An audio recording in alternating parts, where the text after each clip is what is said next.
ब्रह्म सूत्र के चतुर्थ अध्याय के चतुर्थ पाद के प्रथम अधिकरण का विचार हम लोग कर रहे हैं। इस अधिकरण में मुक्त अवस्था में आत्मा का क्या स्वरूप होता है, किस रूप से मुक्त पुरुष रहता है, इसकी चर्चा हो रही है।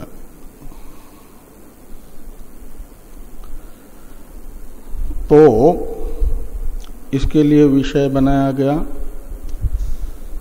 एवं एव एष संप्रसाद अस्मात् शरीरात् समुत्थाय परंज्योति उपसंपद्य स्वेन रूपेण अभिनिष्पद्यते स उत्तमः पुरुष। यह जो प्रजापति विद्या का वाक्य है, इसमें बताया गया अभिनिष्पत्ति मोक्ष का स्वरूप है, परम ज्योति रूप से अभिनिष्पत्ति। तो ये जो अभिनिष्पत्ति शब्द का प्रयोग है, इसको लेकर के और मुक्ति में भी जैसे कर्म का फल स्वर्ग है, ऐसे ज्ञान फलत्व का व्यवहार होता है। ज्ञान का फल है मुक्ति बताया जाता है। तो ज्ञान फल रूपा होने के कारण अभिनिष्पत्ति वह होनी चाहिए आगंतुक। किसी न किसी स्वर्ग आदि में जैसे इंद्रादि देवता का रूप धारण करके कर्मी रहता है कर्मफल भोगावस्था में, ऐसे ज्ञानी को ज्ञान का फल मुक्ति मिल गई। तो मुक्ति अवस्था में ज्ञानी किसी न किसी आगंतुक रूप से युक्त होकर के रहता है। स्वर्ग आदि के तरह मुक्ति भी फल होने के कारण मानना चाहिए कि साधन के अनंतर आने वाला प्राप्त होने वाला मुक्ति रूपी जो फल है वह आगंतुक है। और अभिनिष्पत्ति शब्द भी बताता है उत्पत्ति को।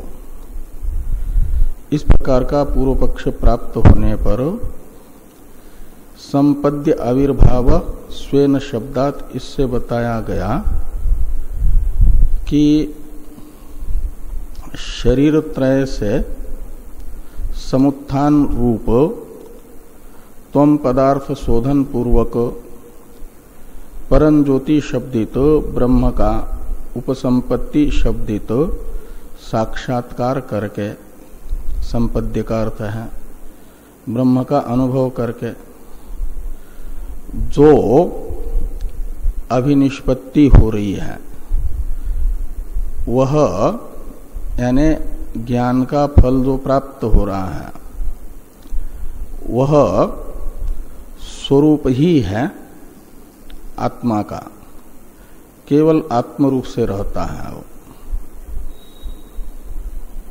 क्योंकि वहां पर आत्मा के वाचक स्वेन शब्द का प्रयोग है कि जो अभिनिष्पद्यते के कर्ता के रूप में बताया जा रहा है, यह अभिनिष्पद्यते स उत्तमः पुरुष। और किस रूप से अभिनिष्पन्न हो रहा है, अभिनिष्पत्ति हो रही है तो स्वेन रूपेण। उसमें स्वेन शब्द का अर्थ है आत्मा। तो आत्म रूप से अभिनिष्पत्ति बताई जा रही है। तो आत्म रूप से अभिनिष्पत्ति,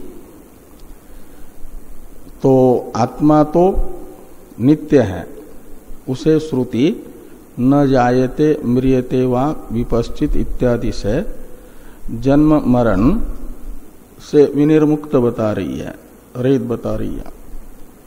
तो जन्म मरण आदि से रहित जो आत्मस्वरूप निर्विकार, उसी रूप से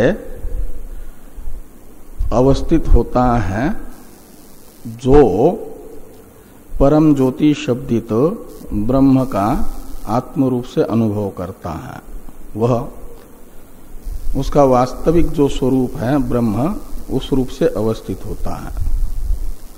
इसलिए अभिनिष्पत्ति शब्द का अर्थ ये उत्पत्ति नहीं अपितु ब्रह्म रूपता के अज्ञान की निवृत्ति ये है, और उसको लेकर के फलत्व व्यवहार भी है। अभी तक अनादि अनिर्वचनीय अविद्या शब्दित ब्रह्म रूपता का अज्ञान था, वह अज्ञान निवृत्त हुआ। ये मात्र स्वेन रूपेण अभिनिष्पद्यते से बताया जा रहा है। वह अज्ञान निवृत्त होने पर स्वस्वरूप से ही वह अवस्थित है, और जब तक अज्ञान तथा अज्ञान का कार्य था तब तक ये जो त्रिगुणात्मिका प्रकृति तथा त्रिगुणात्मिका प्रकृति का परिणाम रूप स्थूल शरीर, सूक्ष्म शरीर और कारण शरीर है, इसी में वो अवस्थित था, इसी रूप से अवस्थित था। और जैसे ही समूल अध्यास निवृत्त हुआ तो प्राकृत कार्यक्रम संघात और प्रकृति रूप अज्ञान से हो गया आत्मभाव निवृत्त। तो फिर जो आत्मा है उसी में आत्मपना रहेगा। तो वास्तविक रूप से आत्मा है ब्रह्म ही, क्योंकि श्रुति स आत्मा तत्वमसि श्वेत केतो इत्यादि आत्मा बता रही है उसे। और केनोपनिषद भी सम्यक ज्ञान का फल उपसंपत्ति है सम्यक ज्ञान, और उसका फल बता रही है अमृतत्वम ही विन्दते।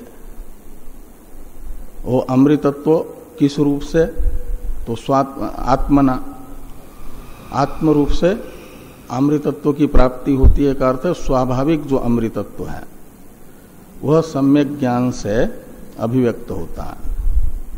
और ज्ञान क्या करता है? तो समूल अध्यास को निवृत्त करता है। जो उत्पन्न हुआ शब्दज ज्ञान है, विचारित तत्वमशादी वाक्यों से उत्पन्न हुआ अहम ब्रह्मास्मि इत्याकारक साक्षात्कार है, वह अविद्या को निवृत्त करता है।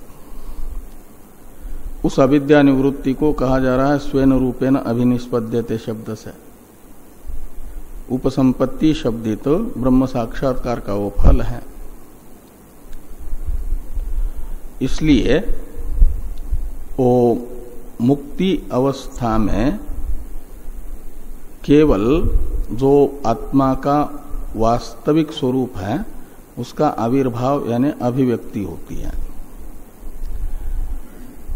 और जो अभिव्यक्त स्वरूप है अविद्यावस्था में आवृत्त था अध्यास तथा अध्यास के कार्य अज्ञान से, वह आविर्भूत हुआ यानी अभिव्यक्त हुआ, उस अभिव्यक्त रूप से रहता है।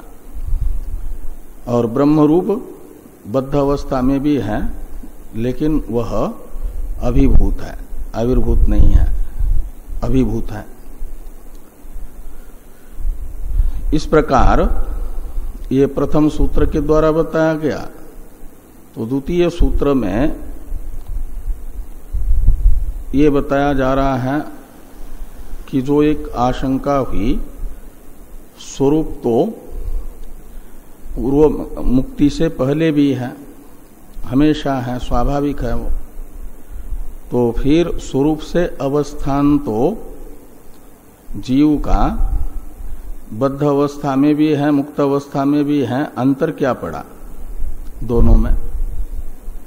ये जो प्रश्न है इसका उत्तर देते हुए द्वितीय श्लोक में कहा गया मुक्त प्रतिज्ञानात्। मुक्त जो होता है वह अपने निर्विशेष स्वरूप से ही मात्र अवस्थित होता है, और जो बद्ध है, दो अवस्था है जीव की, बद्धावस्था मुक्त अवस्था, तो बद्ध जो जीव है बद्धावस्थापन्न, वह ब्रह्मरूप होता हुआ भी ब्रह्मरूप से अभिव्यक्त नहीं रहता, वह ब्रह्म भाव उसका अभिभूत होता है। और फिर अहंता प्रकृति तथा प्राकृत कार्यक्रम संघात में से जिसको अपना आलम्बन बनाती है, उस रूप से उसे बद्ध अवस्था में अवस्थित माना जाता है। मनुष्यत्वादि विशेषताओं से युक्त होकर के बद्ध अवस्था में जीव रहता है।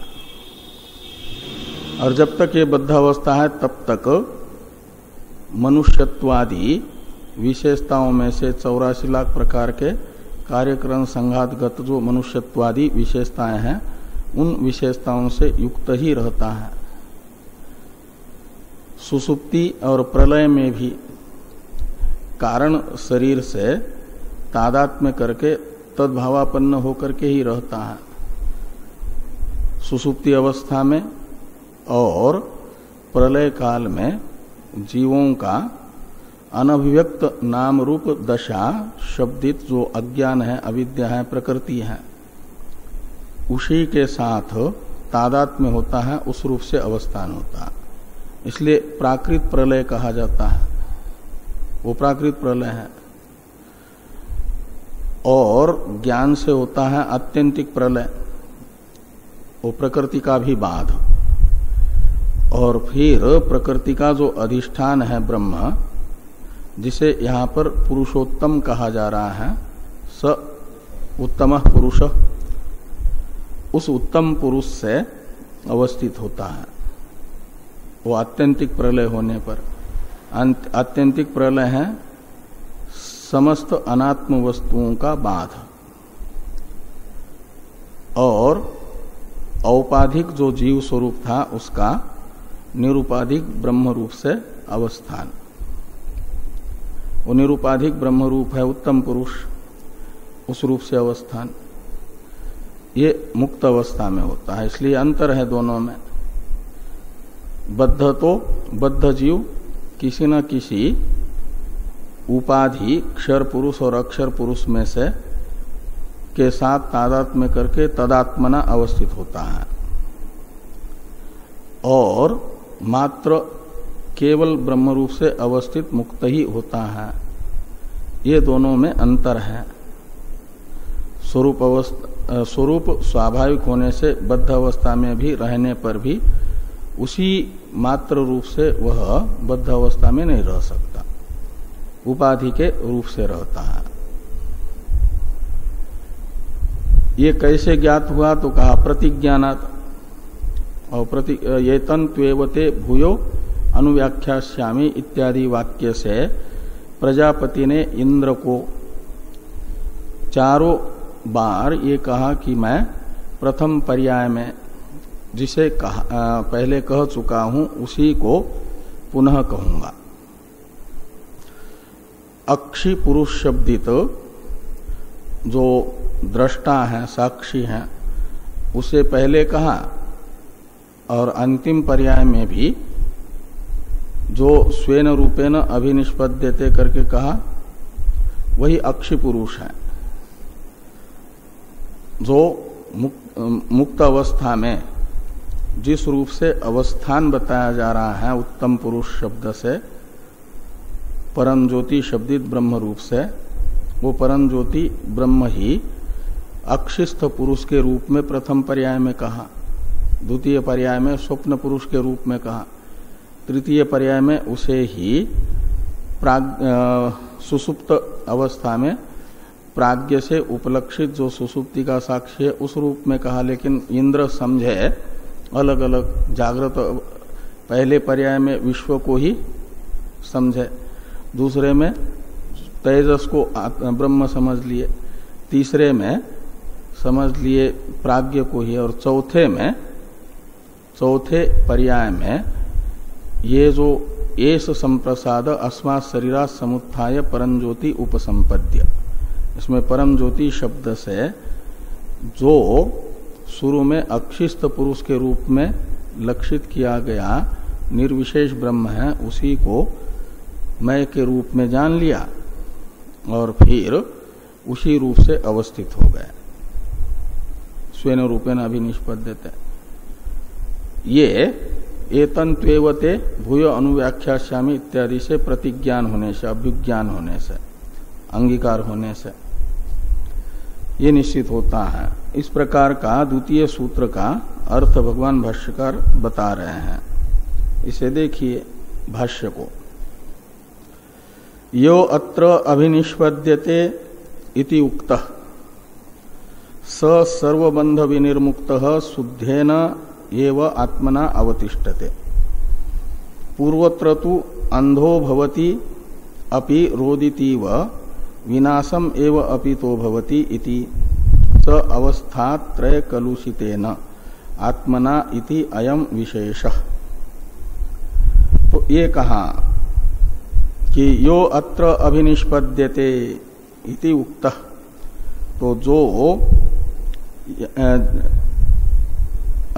स्वेन रूपेण अभिनिष्पद्यते, इस वाक्य में अभिनिष्पद्यते के कर्ता के रूप में कहा जा रहा है वो कौन? शोधित त्वमर्थ को शोधित तदर्थ के रूप से अवस्थित होता है, ये कहा जा रहा है। जो शोधित त्वमर्थ है, शरीर से समुत्थान जिसका हो गया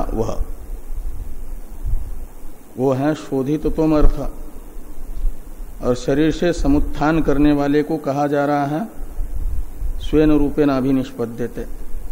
जो शरीर में विद्यमान रहता है तादात्म्य करके, उसे स्वेन रूपेण अभिनिष्पद्यते करके नहीं कहा जा रहा। इस शरीर से जिसने समुत्थान कर लिया का अर्थ है तीनों शरीरों से समष्टि वेष्टि उपाधि से मैं अलग हूं, विलक्षण हूं, इनको सत्ता स्फूर्ति देने वाला। और परम ज्योति शब्दित ब्रह्म भी उपाधि मात्र से विलक्षण है, शोधित तदर्थ है। इन दोनों का कोई स्वाभाविक भेद है नहीं, इसलिए वह स्वेन रूपेण अभिनिष्पद्यते का अर्थ है तदर्थ से अभिन्न होकर के रहता है। जैसा अनुभव किया तदर्थ रूप में स्वयं का, उसी अनुभव के अनुसार ही हमेशा फिर अवस्थित होता है, ये कहा जा रहा है। तो यो अभिनिष्पद्यते इति उक्त स सर्वबंध विनिर्मुक्त, तो समस्त बंधनों से रहित होकर के शुद्धेन एव आत्मना अवतिष्ठते। वो समष्टि वेष्टि उपाधि कार्य कारण रूप जो उपाधि है वही बंध है और उससे विनिर्मुक्त यानी रहित हो जाता है। जैसे सर्प केंचुली से रहित हो जाता है, केंचुली को छोड़ करके, ऐसे ही शरीर त्रय से रहित हो जाता है, ये विनिर्मुक्त हो जाता है तो अपने शुद्ध रूप से आत्म रूप से रहता है। शुद्धेन एव आत्मना अवतिष्ठते। ये तो मुक्त की स्थिति है, मुक्ति अवस्था में जीव ऐसा होता है। और बद्ध अवस्था में शरीर से समुत्थान करने से पहले, तो पहले की स्थिति बताते हैं पूर्वत्र तु अंधो भवति अपि रोदितीव विनाशम एव अपितो भवति इति च अवस्थात्रय कलुषितेन आत्मना इति अयम विशेषः। तो पूर्वत्र यानी बद्ध अवस्था में, बद्ध अवस्था के अवान्तर फिर उसके तीन भेद हैं बद्ध अवस्था के, जागृत स्वप्न सुसुप्ति, ये तीनों बद्ध अवस्थाएं हैं, मुक्त अवस्था नहीं है। उसमें से जागृत अवस्था में वह शरीर इंद्रियादि में आत्मभाव करके यदि जन्मांध है तो अपने आप को जन्मतः जिस शरीर में चक्षुइंद्रिय नहीं है, चक्षुइंद्रिय तो है लेकिन चक्षुइंद्रिय की गोलक भूत जो ये चर्म चक्षु है वो नहीं है, उसमें कोई खराबी है, इसलिए उसे प्रज्ञा चक्षु कहा जाता है। तो उसमें तादात्म्य करके मान लेता है कि मैं जन्मांध हूं। तो कहते हैं कि पूर्वत्र तु अंधो भवति, यदि जन्मतः कोई आंख रहित है, नेत्रेंद्रिया नहीं है, तो मान लेता है कि मैं अंधा हूं। ये उपलक्षण है। यदि गूंगा है, वाग इंद्रिय कार्य नहीं करती है, तो मैं गूंगा हूं। यदि कर्ण इंद्रिय कार्य नहीं करती है तो मैं बधिर हूं। ये जो इंद्रिय में तादात्म्य अभिमान करके इंद्रिय का जो धर्म है अंधत्वादि, उन विशेषता वाला होता है, उन विशेषताओं से युक्त होकर के बद्ध अवस्था में रहता है जागृत में। जैसी जागृत अवस्था का अहंता का आलंबनभूत उपाधि है, जिस विशेषता वाली है, उस उपाधिगत विशेषता को अपने में आरोपित करके उस विशेषता से युक्त बद्ध अवस्था में रहता है जागृत अवस्था में, जागृत अवस्था की उपाधि के धर्मों को अपने में आरोपित करके। ये पूर्वत्र अंधो भवति, इससे बताया अपिरोदितीव विनाशम एव अपितो भवति। और सुसुप्ति सो गया और सो करके स्वप्न देख रहा है, तो स्वप्न अवस्था में फिर वो क्या करता है, विनाशम एव अपितो भवति। एव शब्द है इव अर्थ में। कभी समझ रहा है स्वप्न अवस्था में मर गया, मृत्यु का भी तो स्वप्न आता है, स्वयं के मृत्यु की अनुभूति कर लेता है। तो विनाशम एव अपितो भवति, ये तो सुसुप्ति अवस्था का है। ये रोदिति इव, रोदिति इव, तो रोता हुआ सा कहीं प्रतिकूल स्वप्न देखता है, संकट से घिरा, अपने घर में सोया हुआ होने पर भी स्वप्न देख रहा है कहीं तूफान में फंस गया है, कोई बचाने वाला आ जाए, इसके लिए चिल्लाता है, रोता है स्वप्न अवस्था में। ये वस्तुतः वह किसी संकट में नहीं है, इसलिए ईव शब्द का प्रयोग कर दिया, रोदिति ईव। तो यानी तेजस रूप ही अपने आप को समझ करके वैसा समझ लेता है। ये स्वप्न रूपी जो बद्ध अवस्था है उसके धर्म से युक्त अपने को समझ रहा है। और सुसुप्ति अवस्था में विनाशम एव अपितो भवति, यहाँ पर भी एव शब्द ईव अर्थ में है। यह अविनाशी होने के कारण नष्ट तो हो नहीं सकता, इसलिए विनाश हुआ सा अनुभव करता है, क्योंकि सुसुप्ति अवस्था में जागृत और स्वप्न में जिन जिन विशेषताओं की अनुभूति उसे हो रही थी कार्य उपाधि के कारण, किसी न किसी कार्यक्रम संघात से युक्त सा अपने आप को अनुभव कर रहा था।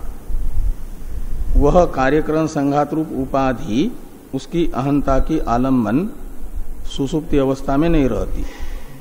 न रहने के कारण मान लेता है कि नष्ट सा हुआ। कार्य रूप उपाधि के न रहने से समझ लेता है कि उस समय मैं नष्ट सा हुआ हूं। ऐसा जागृत अवस्था में स्मरण करके अपने विनाश की सी अनुभूति करता है, सुसुप्ति में हो रही थी ऐसा मान लेता है। ये तीनों अवस्थाएं हैं बद्ध अवस्थाएं, और इन बद्ध अवस्था त्रय में त्रय के धर्म से कलुषित होकर के रहता है उस समय। ये कहते हैं कि इति च अवस्था त्रय कलुषितेन आत्मना पूर्वत्र अवतिष्ठते, ऐसा लगाना। तो बद्ध अवस्था में जो बद्ध अवस्था की अवान्तर भेद रूपा तीन अवस्थाएं हैं, और इन तीन अवस्थाओं में होने वाले जो क्लेश हैं उन क्लेशों से युक्त सा होकर के रहता है, उन दोषों से युक्त होकर के कलुषित स्वरूप से रहता है। इति अयम विशेष, यानी मुक्त स्वरूप में और बद्ध अवस्था में, बद्ध स्वरूप में अंतर है। मुक्त अवस्था में तो अपना जो स्वरूप है उसी रूप से रह रहा है, और सुसुप्त बद्ध अवस्था में अपने शुद्ध स्वरूप से स्वरूप में उपाधि के धर्मों को आरोपित करके उपाधि के दोषों से युक्त सा होकर के रहता है। ये अंतर है। यही पूछा गया था प्रश्न कि कह पुनः विशेष पूर्वासु अवस्थासु इह च, पूर्व अवस्थाएं और यह अवस्था, इन दोनों में क्या अंतर है, ये कह रहे हैं। तो कथम इत्यादि का, हाँ ये श्रुति है ना, वो विनाशम एव अपितो भवति, यहां तक की अंधो भवति अपि रोदिति व विनाशम एव अपितो भवति, ये है श्रुति। इस श्रुति का अर्थ कर रहे हैं टीकाकार।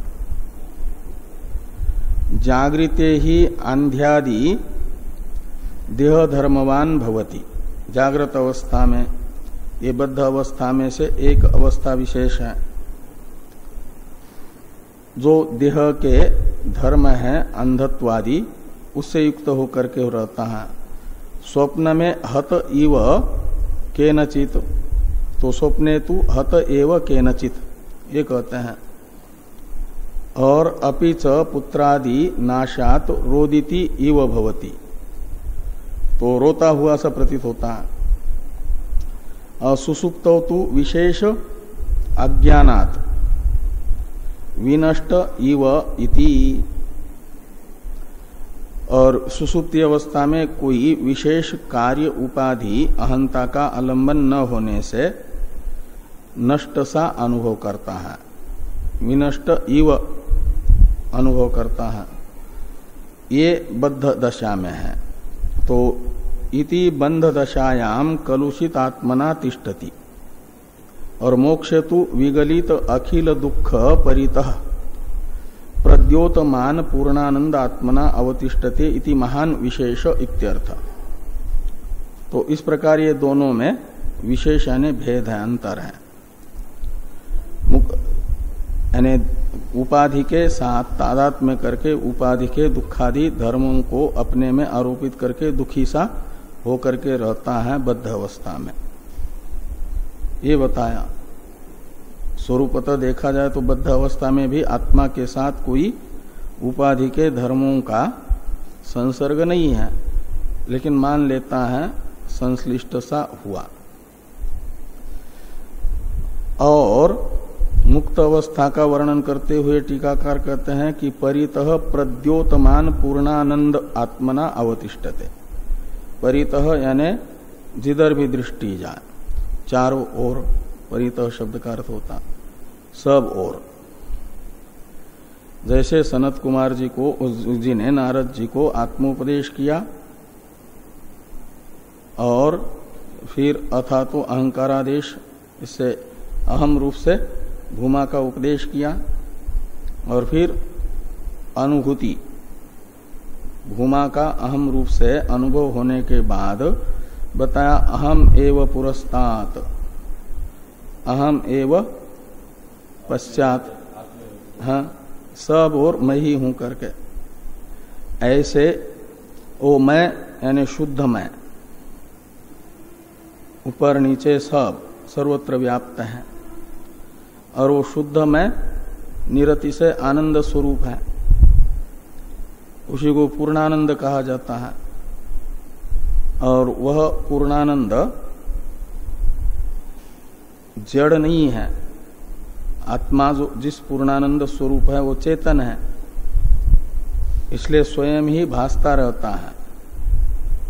चिदानंद है ना वो, चित भी है, आनंद भी है, इसलिए चिदानंद कहते हैं। चिदानंद रूप शिवो अहम, तो चेतन है और आनंद है, अलग से नहीं भासता, वो स्वयं ही भासता है चेतन होने से। आनंद ही, चेतन और आनंद ये दोनों अलग अलग नहीं है कि अवभाष्य कोई चेतन हो अलग, अवभाषक और अवभाष्य आनंद हो, ऐसा नहीं। इसलिए आनंद का विशेषण दिया प्रद्योतमान, परितः प्रद्योतमान, यह आनंद का विशेषण है। हाँ, तो परितः प्रद्योतमान आनंद का अर्थ है स्वयं ही सर्वत्र प्रस्फुटित हो रहा है जो आनंद, भास रहा है जो आनंद, स्वयं भास रहा है, स्वयं प्रकाश आनंद। परितः प्रद्योतमान आनंद का अर्थ है स्वयं प्रकाश आनंद। तो परितः प्रद्योतमान और वो पूर्ण आनंद है, अपरिछिन्न आनंद है। पूर्ण शब्द का अर्थ है अपरिछिन्न, देश काल वस्तु से अपरिछिन्न आनंद। और वही आत्मा है, वही तो ब्रह्म है, और वही आत्मा का वास्तविक स्वरूप है, इसलिए वही आत्मा है। और उसी रूप से परितः प्रद्योतमान पूर्ण आनंद रूप से अवतिष्ठते। कौन? वो मुक्त, मोक्ष अवस्था में, मोक्षेतु विगलित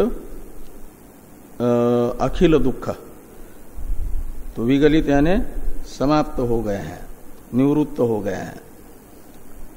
एक दो दुख नहीं, अखिल दुख, समस्त दुख जहां पर है नहीं, ऐसा जो परितः प्रद्योतमान पूर्ण आनंद है उस रूप से अवस्थित रहता है मुक्त अवस्था में। हाँ, दुखों की आत्यंतिक निवृत्ति।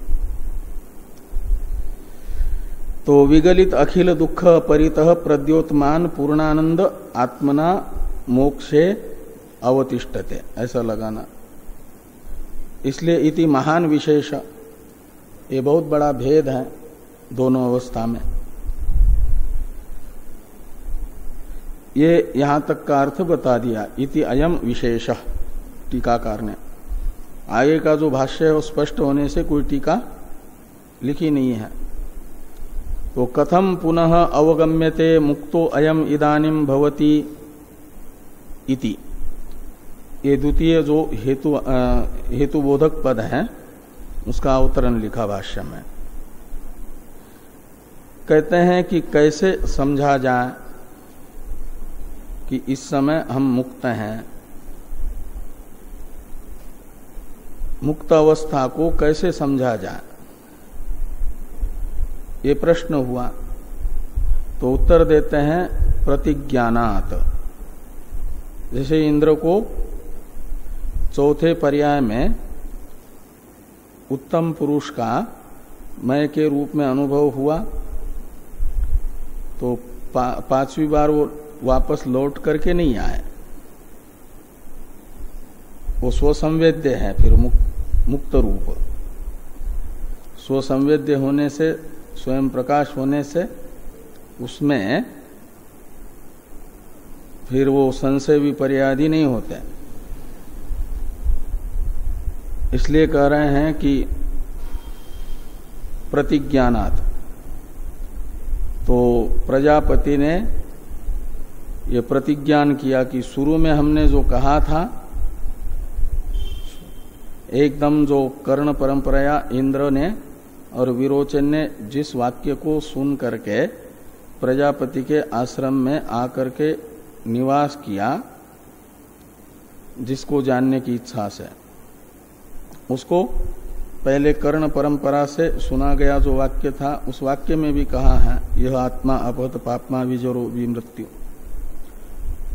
उसी अपहत पापमत्वादि से लक्षित निर्विशेष आत्मा को ये एष पुरुषो अक्षिणी दृश्यते यहाँ अक्षिस्त पुरुष के रूप में कहा, और उसी को आगे कह रहे हैं कि एतन त्वेवतु अनुव्याख्यास्यामि।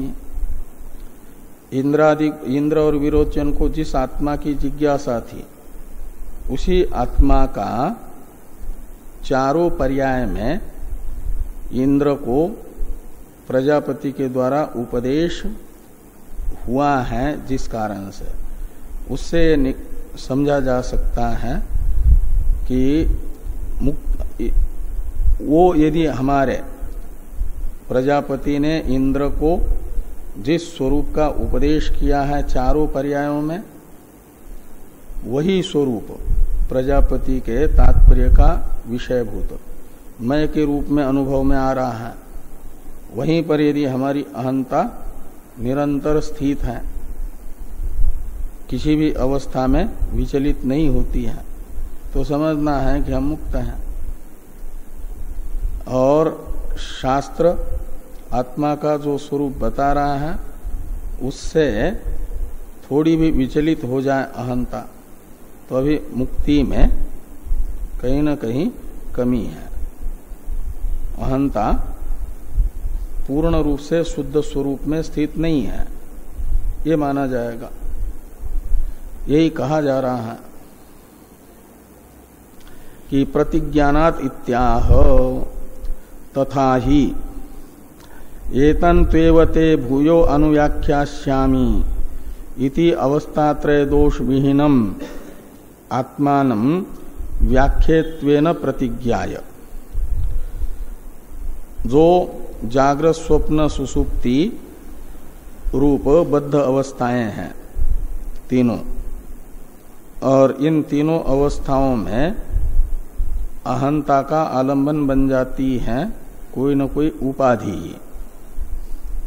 स्थूल कार्यक्रम संघात उपाधि बन जाता है जागृत अवस्था में, तो उस स्थूल कार्यक्रम संघातगत जो दुखादि हैं उनसे युक्त जागृत में रहता है। स्वप्न में वासना में कार्यक्रम संघात रहता है, अहंता का आलंबन तो उस वासना में कार्यक्रम संघात के दुखों से दुखी होता है, और सुसुप्ति अवस्था में कोई दुख तो नहीं रहता, लेकिन स्वरूप अवस्थित भी नहीं होता। वहां दुखों की बीज रूपा जो अवस्था है, संसार की बीज रूपा अवस्था अज्ञान, वह उसके अहंता का आलंबन होता है, और उस अज्ञान में अभिव्यक्त नाम रूपात्मक उपाधि के न होने से अभिव्यक्त नाम रूपात्मक उपाधि का ही मय के रूप में संस्कार जिसको है वह विनाशित्व जैसा अनुभव करता है, वो भी एक दोष है। ये कहा कि अवस्थात्रय दोष तो बद्ध अवस्थाओं में होता है, और मुक्त अवस्था में इन तीन प्रकार की उपाधियों में से किसी भी उपाधि में इसका तादात्म्य अभिमान नहीं रहता, अहंता वहां नहीं रहती है। इसलिए दोषत्रय क्या अवस्थात्रय दोष विहीनम आत्मानम व्याख्येत्वेन प्रतिज्ञाय, व्याख्या के रूप में प्रतिज्ञा कर दी। ये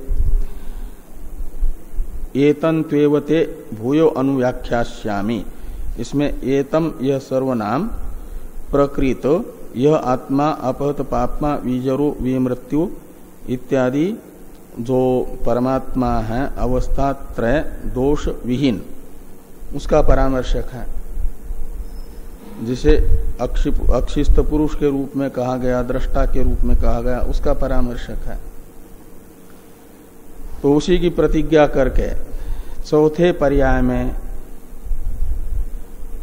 अशरीरम वावसंतम न प्रिया प्रिये स्पृशत इति च उपन्यस्य,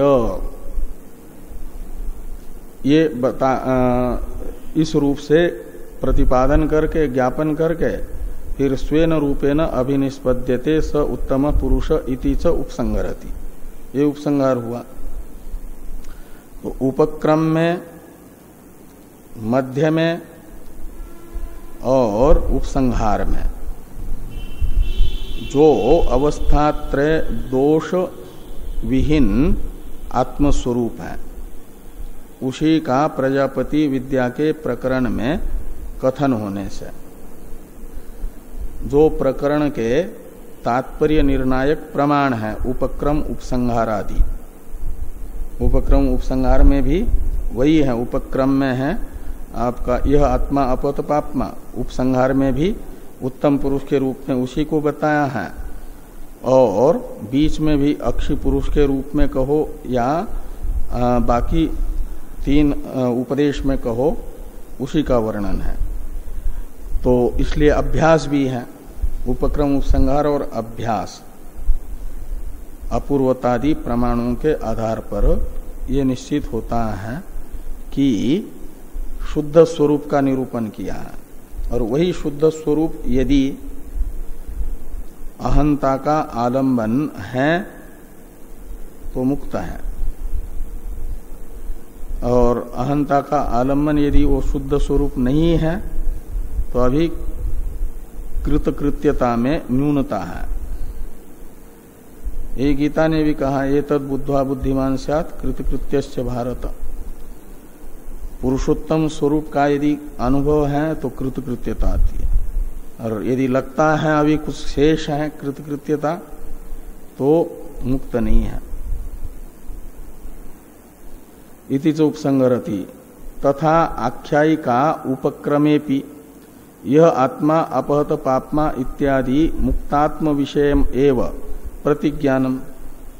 तो उपक्रम में भी उपसंहार में जिसका है कथन उसी का उपक्रम में भी कथन है। इस अभिप्राय से कहा कि आख्यायिका के उपक्रम में यह आत्मा अपहत पापमा इत्यादि मुक्तात्म विषयम एव प्रतिज्ञानम। प्रतिज्ञान का अर्थ है अंगीकार, स्वीकार। और इस प्रकार यहां तक प्रतिज्ञानात ये जो सूत्रस्थ पद है इसकी व्याख्या हो गई। अब जो पूर्व पक्षी ने अपना पक्ष स्थापित करते समय कहा था कि ये जो फलत्व व्यवहार है मुक्ति में, फलत्व व्यवहार को लेकर के मानना चाहिए कि वो आगंतुक है, मुक्ति स्वाभाविक नहीं है, नित्य नहीं है। तो फलत्व प्रसिद्धि रूप जो पूर्व पक्षी का हेतु था उसकी अन्यथा सिद्धि बता रहे हैं, अन्यथा उपपत्ति बता रहे हैं। तो फलत्व प्रसिद्धिरपि मोक्षस्य बंध निवृत्ति मात्रापेक्षा न अपूर्व उपजननापेक्षा। तो ये जो फलत्व प्रसिद्धि है मुक्ति में, वह फलत्व प्रसिद्धि मोक्षस्य यानी मुक्ति की बंध निवृत्ति मात्र अपेक्षा, जो बंध है अध्यास, उस अध्यास की निवृत्ति की अपेक्षा से मोक्ष में फलत्व व्यवहार है। यानी बंध की निवृत्ति, अध्यास की निवृत्ति ही ज्ञान का फल है, और फिर अध्यास निवृत्त होने पर ज्ञान का फलभूत आवरण निवृत्त होने के बाद जो अभिव्यक्त रूप हुआ, वह अभिव्यक्त रूप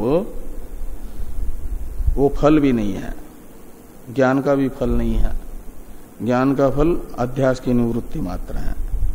उस अध्यास की निवृत्ति होने के बाद अभिव्यक्त होने वाला जो स्वरूप है, उस रूप से अवस्थान बताया जा रहा, उसे मुक्त स्वरूप बताया जा रहा, वह आगंतुक नहीं है। वो पहले से ही जो था वह अनावृत हो गया, आवरण हट गया तो अनावृत हो गया। आवरण को हटाना ये ज्ञान का फल है। तो मोक्षस्य फलत्व प्रसिद्धिरपि बंध निवृत्ति मात्र अपेक्षा न अपूर्व उपजननापेक्षा। कोई अपूर्व स्वरूप की निष्पत्ति को लेकर के मुक्ति में फलत्व व्यवहार नहीं है। यद्यपि अभिनिष्पद्यते, और ये जो कहा था कि उत्पत्ति का पर्यायवाचक अभिनिष्पद्यते ये पद है, तो कहा वो उत्पत्ति अर्थ में नहीं है कि यद्यपि अभिनिष्पद्यते इति उत्पत्ति पर्यायत्वम तदपि पूर्वावस्थापेक्षम यथा रोग निवृत्तो अरोगो अभिनिष्पद्यते इति तद्वत्। तो यहां अभिनिष्पन्न हुआ ये जो कहा जा रहा है वो भी जैसे स्वास्थ्य स्वाभाविक है, शारीरिक स्वास्थ्य, रोग आगंतुक है। तो शरीर में कोई रोग आ जाए तो कहा जाता है अस्वस्थ है, और वो आगंतुक रोग औषधि सेवनादि से चला जाए तो माना जाता है फिर स्वस्थ हो गया,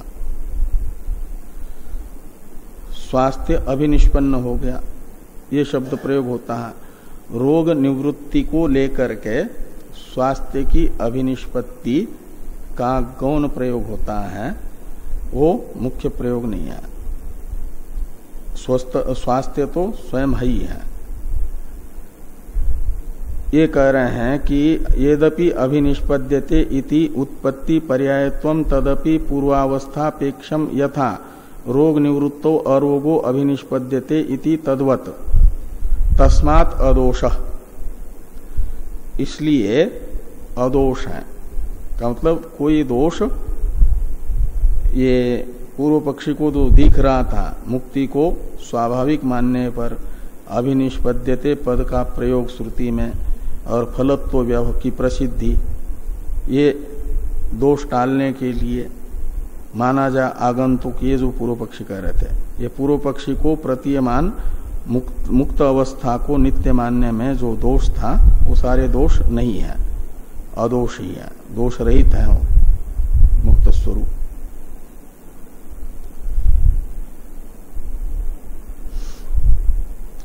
आगे कहते हैं कि कथम पुनः मुक्त इति उच्यते, यावता परम ज्योति उपसंपद्य इति कार्यगोचरम एव एनम श्रावयति, यह अवतरण भाष्य है तीसरे सूत्र का। कि कहा कि कथम पुनः मुक्त इति उच्यते, तो मुक्त आत्मा ये कैसे कहा जा रहा है।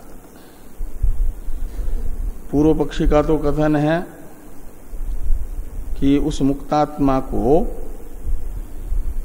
ज्योति शब्द जिसका परामर्शक है उस रूप से अवस्थित है ये कहना चाहिए, स्वरूप से अवस्थित है ये नहीं कहना चाहिए। मुक्त पुरुष स्वरूपेण अवतिष्ठति ये कह रहे हैं, आत्म रूप से रहता है ये कह रहे हैं ना। लेकिन कहते हैं कि वहां तो ये कहा कि अस्मा शरीरा समुत्थाय परम ज्योति उपसंपद्य, ये जीवात्मा इस शरीर से निकल करके परम ज्योति को प्राप्त करता है। तो ज्योति शब्द का तो अर्थ होता है कार्य ज्योति, भौतिक ज्योति। ज्योति है दीप, ज्योति है अग्नि, ज्योति है चंद्रमा, तारे, सूर्य इत्यादि ये ज्योति है। और ज्योति शब्द भौतिक प्रकाशमान पदार्थों के लिए प्रयोग में आता है, कार्य ज्योति के लिए। ये पूर्व पक्षी का अभिप्राय है। परम ज्योति उपसंपद्य में ज्योति शब्दार्थ पर विचार करने के लिए तीसरा सूत्र है। सिद्धांती वहां ज्योति शब्द का अर्थ आत्मा ही मानते हैं, परमात्मा ही। वो ब्रह्म के लिए ज्योति शब्द का प्रयोग है, आत्मा के लिए, परमात्मा के लिए। पूर्व पक्षी के अनुसार ज्योति शब्द है ये भौतिक प्रकाशमान पदार्थ, और उसमें ज्योति का परम ये विशेषण होने से जो भौतिक प्रकाशमान अनेक पदार्थ हैं उसमें जो सबसे ज्यादा प्रकाशमान होगा ऐसी ज्योति वो है आदित्य जैसे। तो माना जाए कि ये परम ज्योति शब्दित जो भौतिक प्रकाशमान पदार्थों में अत्यधिक प्रकाशमान आदित्य मंडल है, उस आदित्य मंडल का परामर्शक ये परम ज्योति शब्द है। और ये जीव संप्रसाद शब्दित इस शरीर से निकलता है और आदित्य मंडल को उपसंपद्य का अर्थ प्राप्त करता है।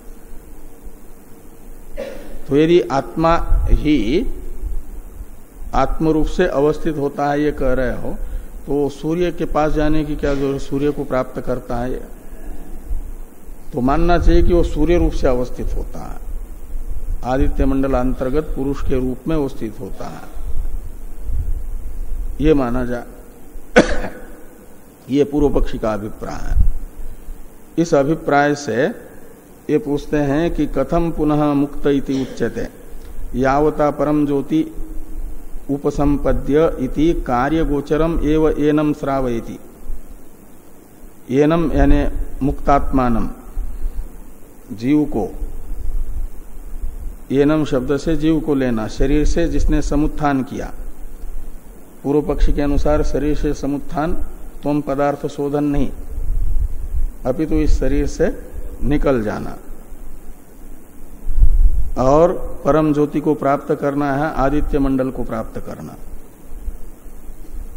तो परम ज्योति उपसंपद्य, यहां पर परम ज्योति शब्द कार्य विषयक ही ये शरीर से निकलने वाला जीव होता है, ऐसा बता रहा है। कार्य ज्योति को प्राप्त हुआ ये बताता है। तो यहां मनुष्य शरीर के रूप में था, वहां आदित्य के रूप में अवस्थित होता है, इसलिए वो सविशेष ही रहता है, आगंतुक स्वरूप से ही रहता है, ये माना जा, पूर्व पक्षी का अभिप्राय है। कहा ये ऐसा क्यों मान रहे हो? पहले कार्य गोचरम एव एनम श्रावयति, इसमें कार्य गोचरम का अर्थ करते हैं टीकाकार, कार्यम ज्योति प्राप्तम इत्यर्थ। कार्य गोचरम का अर्थ है कि कार्य ज्योति को प्राप्त हुआ, यानी आदित्य मंडल को प्राप्त हुआ। ये श्रुति बता रही है इस शरीर से निकलने वाले को, बताती है कि वो सूर्य को प्राप्त करता है।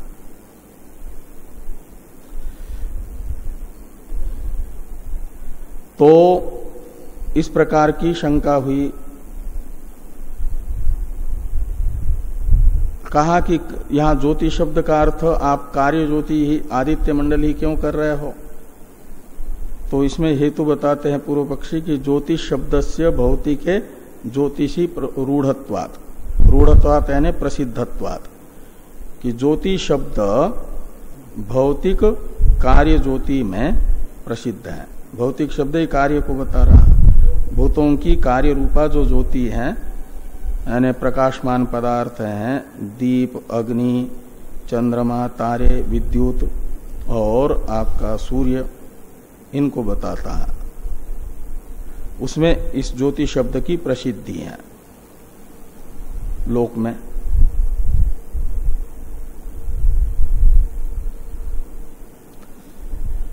तो आगे कहते हैं न च अनतिवृत्तो विकार विषयात कश्चित मुक्तो भवितुम अर्हति।